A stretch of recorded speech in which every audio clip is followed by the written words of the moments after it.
আসসালামু আলাইকুম, সবাইকে স্বাগতম। প্রিয় শিক্ষার্থী বন্ধুরা, আজকে আমি এই যে বরিশাল বোর্ড 2023 সালে HTML সম্পর্কিত ওয়েব ডিজাইন সম্পর্কিত আইসিটি বিষয়ের চতুর্থ অধ্যায়ের যে সৃজনশীল প্রশ্নটি এসেছিল, সেইখানে এই উদ্দীপকে বলা ছিল, আংশিক নিয়ে এসেছে উদ্দীপকের আমি, তো এই ধরনের একটি ওয়েব পেজ তৈরি করতে হবে লিস্ট ট্যাগ ব্যবহার করে, এটা বলেছিল। এটা চিত্র 2-এ দেওয়া ছিল। তো এই ধরনের আউটপুট পাওয়ার জন্য আমাদের HTML ট্যাগ কীভাবে লিখব সেটা আমি এখানে আলোচনা করার চেষ্টা করব। তো এখানে আমরা লক্ষ্য করলে দেখতে পাই যে এই যে এখানে বুলেট প্রতীক, ডিস্ক প্রতীক, এখানে সার্কেল প্রতীক, তাই না? তার মানে আমাদের এইটা ব্যবহার করতে হলে আনঅর্ডার লিস্ট ব্যবহার করে করা হয়েছে। আনঅর্ডার এর জন্য UL ট্যাগ ব্যবহার করতে হয়, তাই না? তো যাই সমাধান করার চেষ্টা করি। তো HTML এর শুরুতেই কি লিখতে হয় মনে আছে? এটা অবশ্য গ নাম্বারের উত্তর আমি যেটা দিচ্ছি। তো প্রথমে লিখব doc type HTML। Doc type HTML দ্বারা ডকুমেন্ট টাইপ HTML বোঝাই। তারপরে কি লিখব? HTML এর ওপেনিং ট্যাগ, বডির ওপেনিং ট্যাগ, এবং বডির মধ্যে আমরা লিস্ট তৈরি করব। কি লিস্ট? Unorder list. কারণ এই ধরনের প্রতীক ব্যবহার করে লিস্ট তৈরি করাকে আনঅর্ডার লিস্ট বলে। UL ট্যাগ ব্যবহার করব। UL ট্যাগ ব্যবহার করে আনঅর্ডার লিস্ট তৈরি করা হয়।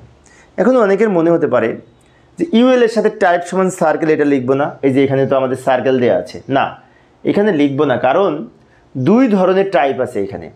একটা আছে বুলেট আকারে দেয়া, ডিস্ক আকারে দেয়া, আর অন্যগুলি আছে সার্কেল আকারে দেয়া। তাহলে ডিস্ক আকারে দেওয়ার জন্য আমরা ডিস্ক ট্যাগ ব্যবহার করব। ডিস্ক টাইপ অ্যাট্রিবিউট হিসেবে ভ্যালু দিব। লক্ষ্য করি LI লিখব, কিন্তু LI এর মধ্যে লিখব টাইপ সমান ডিস্ক, কারণ এখানে আলাদা।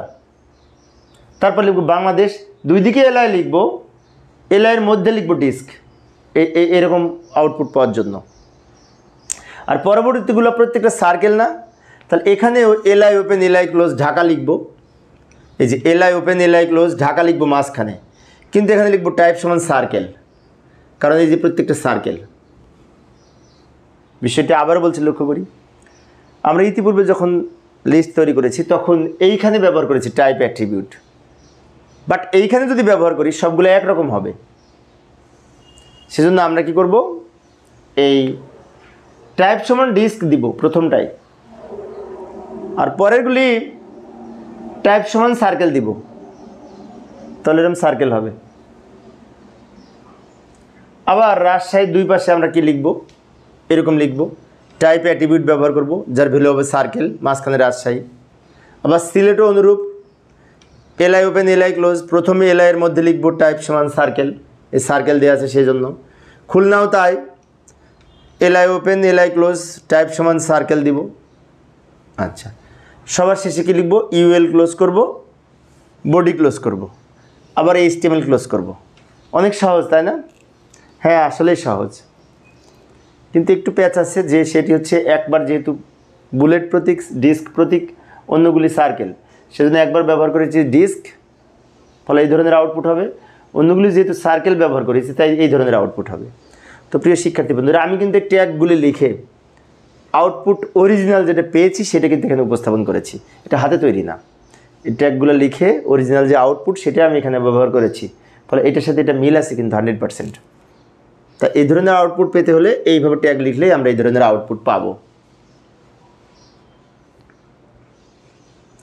তো আজকে এই পর্যন্ত। আমি অবশ্য ছোট্ট করে অল্প অল্প করে আলোচনা করি, যাতে শিক্ষার্থীরা বোরিং ফিল না করে। তো গ নাম্বারে আমাদের এই ছিল গ নাম্বারের উত্তর। ঘ নাম্বারে কি বলেছিল একটু দেখে যাই, সামনের দিন আলোচনা করব, আজকের ক্লাসটি লম্বা হয়ে যাচ্ছে। লক্ষ্য করি বরিশাল বোর্ডের ঘ নাম্বারে এসেছিল, ওই যে আমরা লিস্ট তৈরি করেছি তার নিচে আবার এই দুটো যুক্ত করতে হবে, তার জন্য কীভাবে ট্যাগ লিখব সেটি আমি সামনের ক্লাসে আলোচনা করার চেষ্টা করব। দেখার আমন্ত্রণ রইল। এটা হচ্ছে ঘ নাম্বারের উত্তর, সামনের দিন যেটা করাবো। তো আজকে এই পর্যন্ত। পরিশেষে সবাই ভালো থাকবে এবং সুস্থ থাকবে, এই কামনায় খোদা হাফেজ।